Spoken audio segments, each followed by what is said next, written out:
Selamat siang teman-teman. Selamat siang Ibu. Pada hari ini kita akan membahas topik terakhir dari mata kuliah pengelolaan logistik event.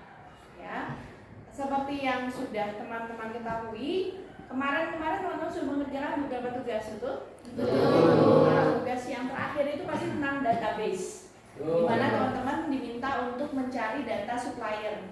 Nah, untuk apakah data supplier itu? Teman-teman sudah dibahas di materi yang kemarin. Di minggu lalu kita sudah membahas bagaimana database dari supplier tersebut teman-teman pergunakan untuk membuat yang namanya spesifikasi teknis. Clear ya?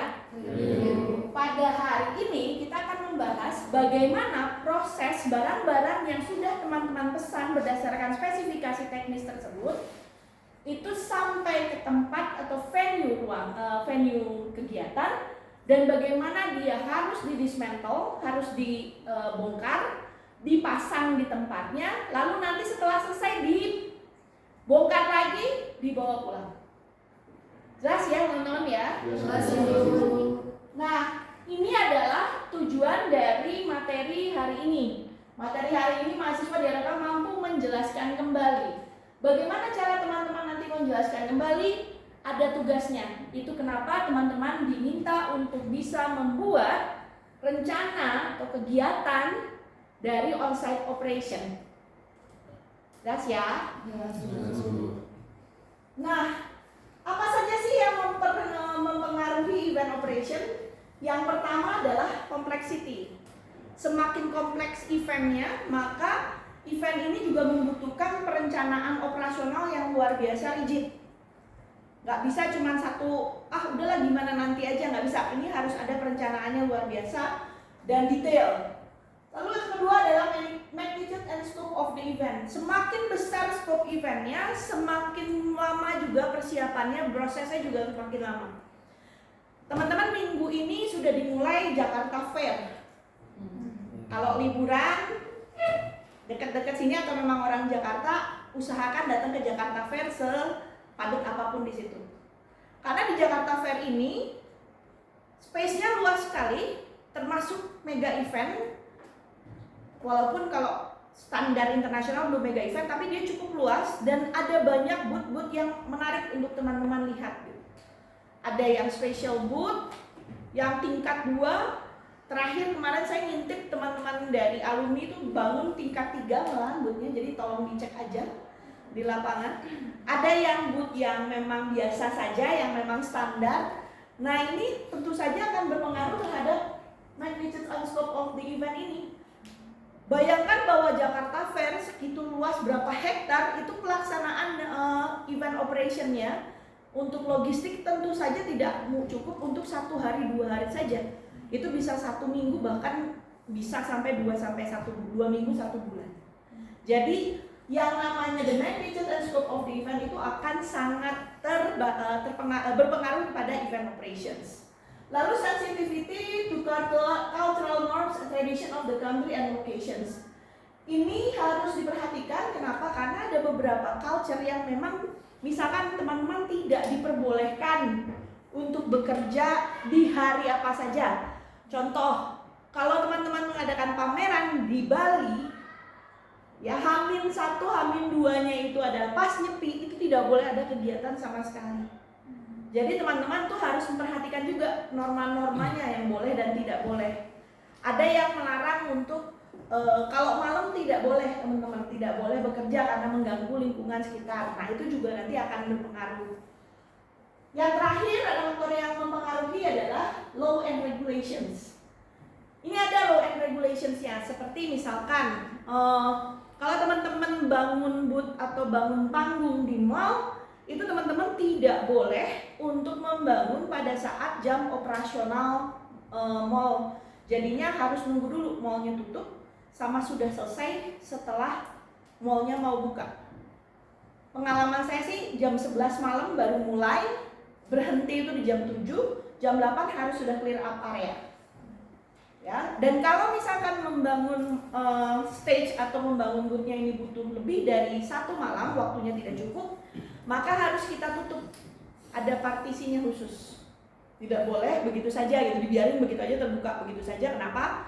Takut merusak mallnya. Kedua, takut membahayakan kepada pengunjung. Karena ada pengunjung yang iseng-iseng naik-naik dan sebagainya, ternyata roboh kan menjadi tanggung jawab dari manajemen mallnya. Clear ya? Saya lanjut dulu baru nanti ada pertanyaannya ya. Nah, kalau event on-site operations-nya ini terdiri dari 5 step ya teman-teman. Event ingress ini adalah proses di mana teman-teman barangnya datang diturunkan di satu tempat. Biasanya kalau di dalam venue yang memang sudah proper, memang diperuntukannya jelas untuk pameran, biasanya itu akan ditaruhnya di loading dock namanya. Areanya namanya loading dock.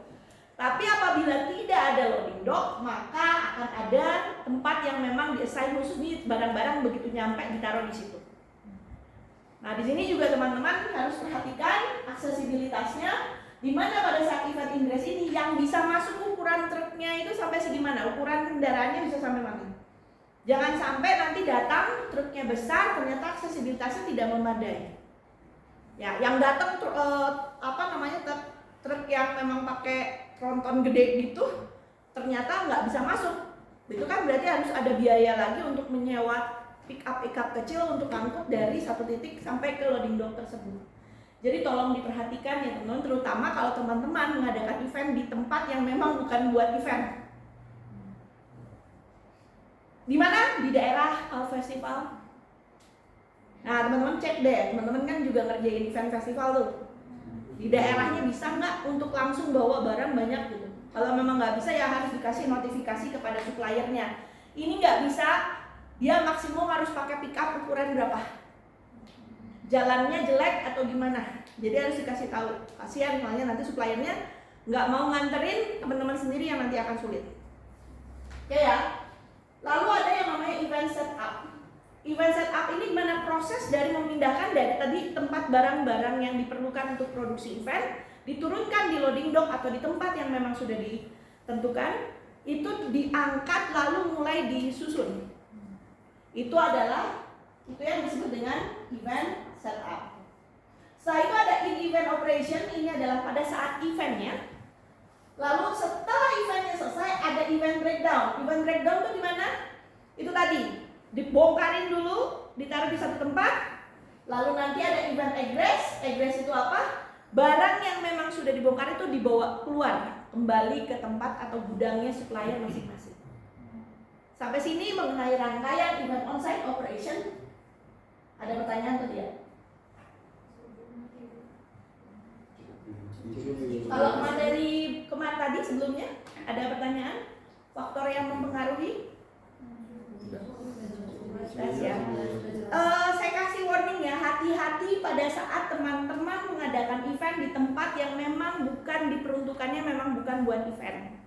Berarti ada banyak hal yang teman-teman harus persiapkan, termasuk juga infrastrukturnya seperti jalan supaya bisa lewat, dan juga listrik, air, dan lain-lain yang dibutuhkan nanti pada saat proses setup. Karena pada saat proses setup itu pasti ada alat-alat yang dibutuhkan dan mungkin membutuhkan listrik. Nah, ini yang harus diperhatikan. Kalau teman-teman mengadakan eventnya memang di tempat yang memang proper untuk event, contoh convention hall, exhibition hall, atau gedung-gedung yang memang biasa dipergunakan untuk event, itu akan lebih mudah. Hanya saja hati-hati pada saat ini, contoh nih teman-teman, convention hall lantai 2. Tangganya itu tangga aborsi ya teman-teman. Nah, itu bawa barangnya itu kan setengah mati, ya nggak sih? Kalau mau gampang sebetulnya ditarik pakai kerekan gitu kan, bisa gitu. Atau kalau enggak pakai lift. Tapi lift ini kan harus ke hotel dulu. Ingat, dari pintu masuk hotel sampai ke depan lift itu kan ya harus ngelewatin banyak barang. Nah, itu bisa atau tidak? Ya, ada lagi deh yang lucu lagi deh teman-teman. Dom ini luas sih nggak sih? Pertanyaan saya adalah kalau kita mau mengadakan event pameran mobil di dom bisa atau tidak? Tidak. Kenapa Ben? Karena ya ada kayak masuknya itu ada sekat itu leveling. Ada leveling. Tapi kalau samping belokannya tambah curam, mobil nggak bisa masuk jadi. Oke, so satu. Tapi leveling itu bisa disiasati loh. Pakai Kayu. Ada lagi nggak yang bilang nggak bisa? Ada alasan lain nggak? Pintunya nggak bisa masuk, teman-teman. Sehingga itu yang perlu diperhatikan pada saat misalkan teman-teman nanti kerjanya di venue. Mau bikin venue-nya buat apa? Buat pameran. Kalau buat pameran pintunya dibikin besar-besar. Supaya ibaratnya si crane, ada mobil crane yang gede itu bisa masuk untuk ngangkut-ngangkut barang. Oke ya, jelas ya? Kita lanjut ya. Ini tadi, kalau ini adalah penjelasan yang tadi saya sampaikan. Teman-teman kalau lupa bisa baca lagi. Nah, ini information needed during ingress dan egress. Ini adalah informasi-informasi yang sangat dibutuhkan pada saat proses untuk dari mulai event ingress sampai dengan event egress. Oke, list inilah teman-teman yang saya minta teman-teman kerjakan. Lalu nanti teman-teman buat dalam bentuk satu buku manual. Hati-hati jangan bingung sama exhibitor manual. Ingat ya, kalau exhibitor manual kan tentang do and don'ts yang ada di dalam satu bootnya ya kan. Nah kalau yang ini adalah manual yang teman-teman harus kerjakan. Untuk apa? Untuk teman-teman yang terlibat dalam proses ini. Tim operation, tim production, dia butuh informasi ini, mending teman-teman buat dalam satu manual. Kalau di industri biasanya mereka punya satu dokumen yang memang satu map isinya data-data ini semua. Atau kalau memang bisa, kalau udah canggih sekarang mah pakai tab ya, ditaruh di Google Drive atau di tabnya bisa ada itu semua. Oke, jelas ya. Ini beda ya dengan exhibition manual ya, exhibitor manual sorry. Kalau exhibitor manual memang fokus untuk exhibitornya. Tapi kalau yang ini adalah untuk suppliernya dan termasuk juga orang-orang yang IO yang terlibat di production. Dari proses produksi. Jelas? Listnya ini silahkan teman-teman lihat. Nanti kalau ada pertanyaan silahkan ditanyakan di akhir pertemuan ini. Kalau biasanya sih teman-teman biasanya kalau belum mau dikerjain kayaknya biasanya belum ada pertanyaan. Jadi nanti kalau ada pertanyaan silahkan untuk simpan di adlink ya, di komen adlink untuk dibahas. Nah, ini juga ada beberapa informasi yang dibutuhkan selain yang tadi, yang ini juga ada yang dibutuhkan teman-teman. Ini yang general, lihat ya teman-teman ya. Ini yang general, jadi semua event pasti butuh informasi ini selain informasi yang tadi. Lalu ada juga yang spesifik, misalkan ini buat entertainment show, kayak konser gitu, ataupun ada kalau nggak konser apalagi ya pertunjukan kesenian, termasuk itu dibutuhkan. Terus kalau yang ini yang untuk sports event, harus ada changing room, locker room. Ini yang ada practice area.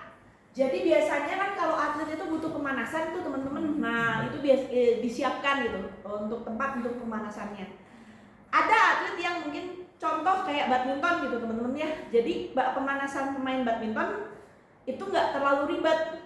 Kenapa? Karena cuma sendiri atau berdua. Jadi di pinggir lapangan juga mereka oke gitu. Kadang-kadang saya juga ngeliat pada saat saya nonton All England, saya ngeliat terus udah gitu mereka pemanasan sendiri di lapangan, di pinggir lapangan.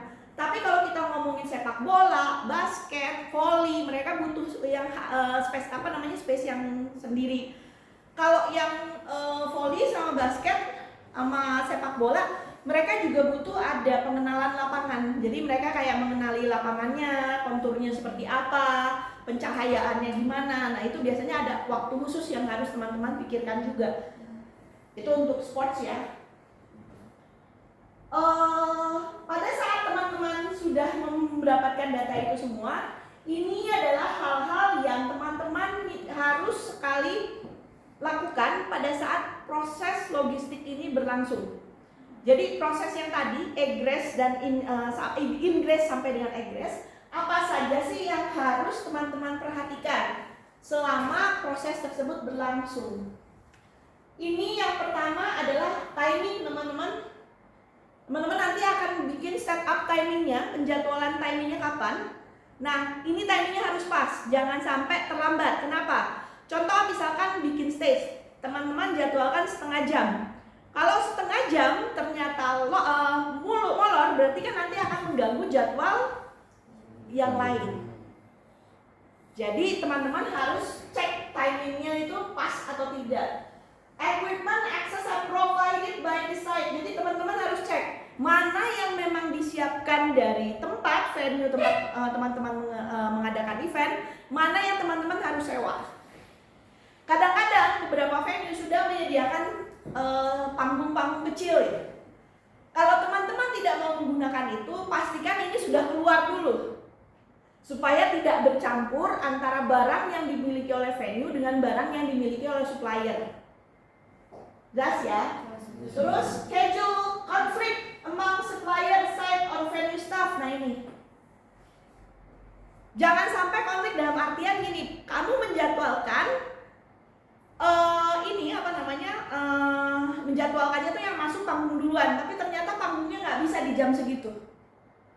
Teman-teman mau masukin yang mana duluan? Nggak bisa, teman-teman, panggungnya itu nomor 1. Lighting bisa masuk nggak bisa, karena riggingnya harus ada dulu baru bisa pasang lighting. Sound bisa nggak bisa, karena harus ada riggingnya dulu baru bisa pasang sound system. Solusinya hanya mundurkan jadwal produksi atau enggak majukan jadwal produksinya. Jangan sampai kalau mundur nanti resikonya tidak tercapai waktu deadline-nya. Kalau maju berarti harus ada jeda waktu antara panggung terpasang, diam dulu baru lighting dan lain-lainnya masuk. Oke ya teman-teman ya, itu implikasinya terhadap apa? Sewa venue. Oke, yang lain ini ada contractual requirement. Hati-hati teman-teman, jangan ketipu. Di pertemuan-pertemuan sebelumnya kita sudah membahas bagaimana menilai kualitas dari masing-masing barang yang kita pesan, lighting yang bagus gimana, sound system yang bagus gimana. Nah, ini teman-teman pastikan bahwa yang teman-teman yang datang itu barang-barangnya sesuai dengan spesifikasi teknis yang teman-teman mintakan kepada masing-masing supplier. Jelas? Safety. Ini penting tapi sering dilupakan karena saya percaya bahwa orang Indonesia ini nyawanya kayaknya lebih dari 1, teman-teman. Jadi kalau soal safety teman-teman boleh lihat, nanti ada video, saya akan tayangkan video bagaimana kalau orang di luar negeri itu bekerja, dan nanti teman-teman kan turun event nih di CE atau di event lainnya, teman-teman lihat, oh wisuda deh yang terdekat nanti terlibat. Kalau nggak terlibat, sempatkan untuk ngintip pada saat proses setup venue-nya. Teman-teman bisa lihat perbedaannya di mana. Potensial risk, hati-hati mana yang kira-kira potensial untuk ada resiko-resiko. Nah ini yang harus disiasati atau gimana caranya supaya tidak ada resiko. Lalu continuous liaison with the client and venue. Jadi harus ada orang IO yang standby selalu. Kalau nanti klien tiba-tiba datang ngecek, orang sponsor datang ngecek, atau ada masalah dengan orang supplier, harus ada orang IO-nya yang duduk berdiri standby. Nggak berdiri terus sih, duduk boleh juga sih. Tapi harus ada yang standby untuk mengawasi. Oke? Jelas ya? Teman-teman juga harus mempersiapkan yang namanya production checklist, teman-teman. Yang pertama, ini juga termasuk tugas yang harus teman-teman siapkan ya. Dokumen production timeline. Ini timeline ini contohnya nanti akan ada, gambarnya seperti apa bentuknya. Production schedule, checklist dan lain-lain. Ini kita lihat ya teman-teman ya. Contohnya nanti. Untuk event manual ini yang tadi saya sebutkan, isi dari event manual itu yang tadi saya sebutkan. List dokumen yang diperlukan untuk setup. Ini production timeline teman-teman, contohnya yang diminta untuk buat. Event besar, mega event biasanya diselenggarakan itu persiapannya 14 bulan sebelum. Ya, jadi semakin kompleks, semakin besar eventnya, maka dia akan lebih panjang proses persiapannya. Ini production timeline-nya. Ini production schedule. Nah, kalau ini udah production schedule-nya adalah teman-teman membuat jadwal untuk setup di venue. Siapa masuk duluan, jam berapa sampai jam berapa, kontaknya tuh siapa. Jadi kalau misalkan ternyata tadi kan ada salah satu supervisor kan kerjaannya adalah memonitor. Pekerjaannya memonitor. Nah, teman-teman pada saat memonitor kalau ada masalah, teman-teman harus kontak siapa PIC-nya. Kok ini belum datang-datang? Teman-teman bisa kontak. Deadline-nya kira-kira kapan? Saya biasanya menyiasati teman-teman, di sini kan ada Ini kan ada N nih. Start N, ada deadline. Windri kok ada N, ada deadline. Iya, biasanya saya kasih tenggang waktu di sini. Karena sudah hafal di Indonesia ini agak-agak suka ngaret. Bilang 3 jam selesai, 3 jam. Ternyata 4 jam kemudian belum selesai juga. Nah, biasanya saya akan cek di sini. Deadline dari sini ke sini durasinya berapa Bu Indri? Ini tergantung dengan siapa supplier mana kamu bekerja, tergantung dengan sekompleks apa pekerjaannya. Bisa kamu nanti koordinasi sama teman-teman yang memang jauh lebih berpengalaman untuk menentukan deadline-nya jam berapa. Oke ya. Lalu ada lagi production checklist. Ini untuk internal. Karena yang namanya produk logistik ini kan tidak cuma masalah keselengkapan venue, tapi juga hal-hal yang berkaitan dengan pemasaran. Contoh, pencetakan baliho, pencetakan spanduk, pencetakan brosur. Nah, ini juga ada nih teman-teman. Ini teman-teman punya checklist sendiri kapan dia harus sudah mulai diproduksi dan kapan dia harus selesai. Contoh, tim sponsor harus sudah selesai deal dengan sponsor pada waktu let's say 1 bulan sebelum. Kenapa? Karena logo sponsor harus masuk ke desain baliho dan desain media publikasi lainnya. Sehingga teman-teman harus sudah punya checklistnya. Ini equipment and property list teman-teman akan diminta untuk membawa. Ini untuk supplier. Tadi saya sudah sampaikan bahwa teman-teman harus punya yang namanya list barang yang dibawa. Satu, ngecek apakah sesuai dengan yang diberikan di spesifikasi teknis. Yang kedua adalah teman-teman juga harus melihat apakah barangnya itu benar itu atau enggak, supaya enggak jangan-jangan nanti ada barang milik venue yang kebawa atau barang milik supplier yang ketinggalan. Jadi punya listnya, sebaiknya punya listnya. Teman-teman nanti akan mengalami kasus kalau di Indonesia rata-rata mereka nggak punya list seperti ini, tapi teman-teman harus bisa menyiasati. Kalau tidak cukup waktunya, difoto saja teman-teman, difoto terus nanti teman-teman yang nge-list. Cara cepatnya sebetulnya difoto terus di list. Setelah itu kalau misalkan ini bukti, oh sebelum masuk jangan lupa foto ruangan dalam kondisi kosong ya, supaya teman-teman tidak kena klaim dari penyewa venue kalau ada masalah apa-apa. Contoh harus menggantiin rumput sepak bola gitu. Ya teman-teman foto dulu kondisi sebelumnya memang udah rusak gitu. Jangan sampai teman-teman harus membayar kerusakan yang sebetulnya memang sudah ada sebelumnya. Ini kalau teman-teman mengadakan pameran, biasanya, apalagi kalau pamerannya berhari-hari ya teman-teman ya, barangnya kan nggak mungkin dibawa pulang tiap hari gitu. Nah itu pasti ada yang ditinggalkan di boothnya. Nah teman-teman harus punya ini. Ini jumlah harinya sesuai dengan jumlah hari pamerannya. Kalau ternyata pamerannya sebulan kayak Pekan Raya Jakarta, nah teman-teman berarti punya list ini sebulan dan tiap hari sudah dicek. Pada saat mau meninggalkan ada LO yang staff, LO booth yang memang di-assign khusus untuk ngecek barang-barang dengan staffnya, barangnya ada apa saja. Oke, paginya pada saat mereka masuk dicek lagi semuanya masih di tempatnya atau tidak. Ini untuk menghindari klaim dari exhibitor kalau barangnya ada yang hilang selama ditinggal semalaman. Jelas?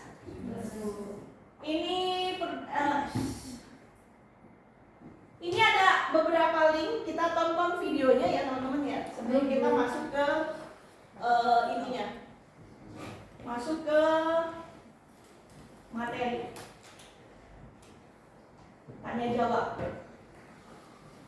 Teman-teman dilihat di sini, ini adalah dokumen-dokumen yang dibuat seperti apa lihat di sini teman-teman. Jadi sudah ada ya di sini tadi teman-teman klik, sudah ada contoh dokumennya. Nah ini ada video ya teman-teman. Saya perhatikan, saya menonton satu video yang ini ya, yang terakhir ya. Yang satu silahkan teman-teman tonton sendiri. Baik, Baik, Bu.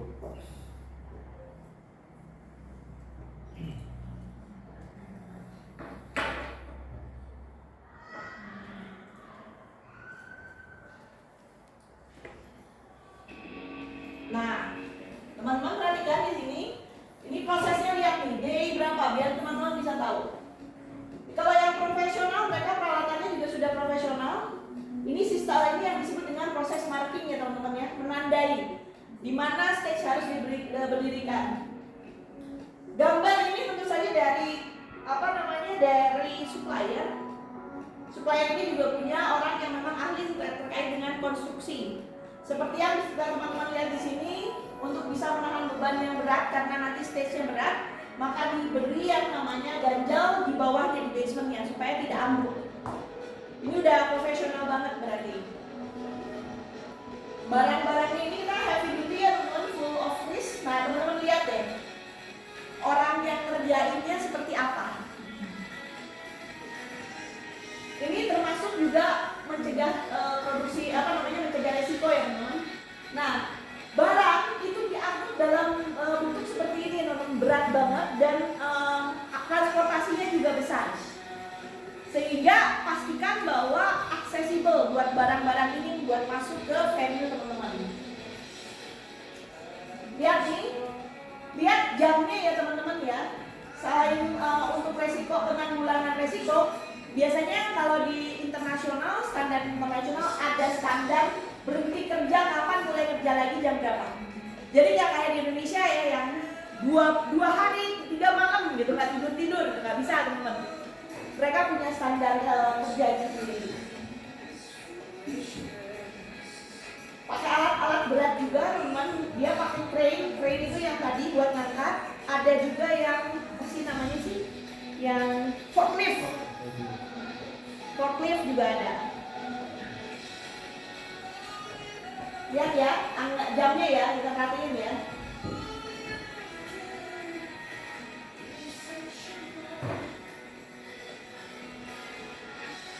Lihat safety-nya, nggak pakai baju sih, tapi mereka pakai ini. Panas ya, panas teman. Pada saat setup, teman-teman mungkin pernah ke GCC, pernah ke ICE, itu kan dingin ya. Iya, karena AC-nya dinyalain. Tapi pada saat setup, biasanya AC-nya nggak dinyalain supaya sewa gedungnya lebih murah. Jadi siap-siap buat ngap sendiri gitu. Nih ya, jam 22.00 ya, teman-teman ya.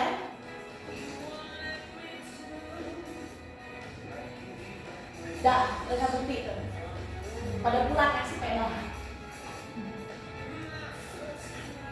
Mulai lagi, hari berikutnya 7.30. Oke?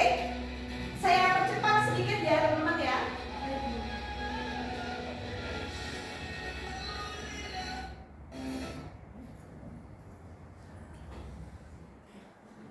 Berapa hari sih untuk setup? Dari 5 ya. Masuk lampu. Tadi masuk stage dulu, baru masuk lampu, baru masuk sound system. Yang terakhir biasanya kalau ada tanaman atau bunga hidup itu terakhir. 22.30 dia berhenti. Ini uji coba dulu teman-teman. Uji coba FOH-nya, front of house-nya. Dan ini pas eventnya. Eventnya cuma berapa jam? 4-5 jam. Persiapan ngebangun stage-nya bisa 5-6 hari. Persiapan eventnya bisa 14 bulan sebelum. Kalian menikmatinya hanya 4 jam. Jangan anggap enteng eventnya. Oh, eventnya cuma sejam aja, eventnya cuma 30 menit aja, itu menyebalkan buat orang event untuk ngedengar kata-kata seperti itu. Karena sekecil apapun event, dia pasti akan membutuhkan persiapan, dan persiapan itu juga membutuhkan waktu supaya bisa maksimal. Ini kalau teman-teman lihat, proses ini adalah proses breakdown, itu biasanya lebih cepat dibanding pas build up-nya ya. Pasti lebih cepat. itu udah satu keniscayaan pasti akan lebih cepat. Bisa dilihat di sini teman-teman.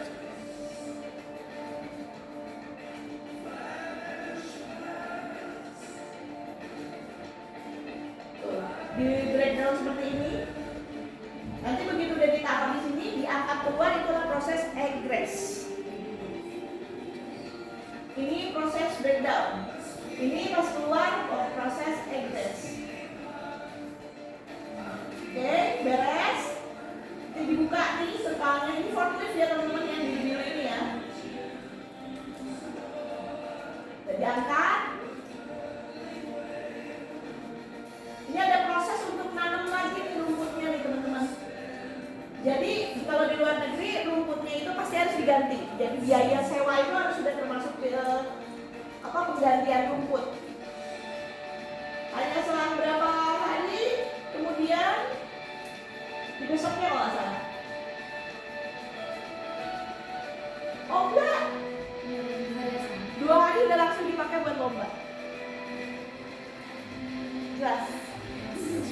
Oke, sampai di sini. Ada pertanyaan atau tidak?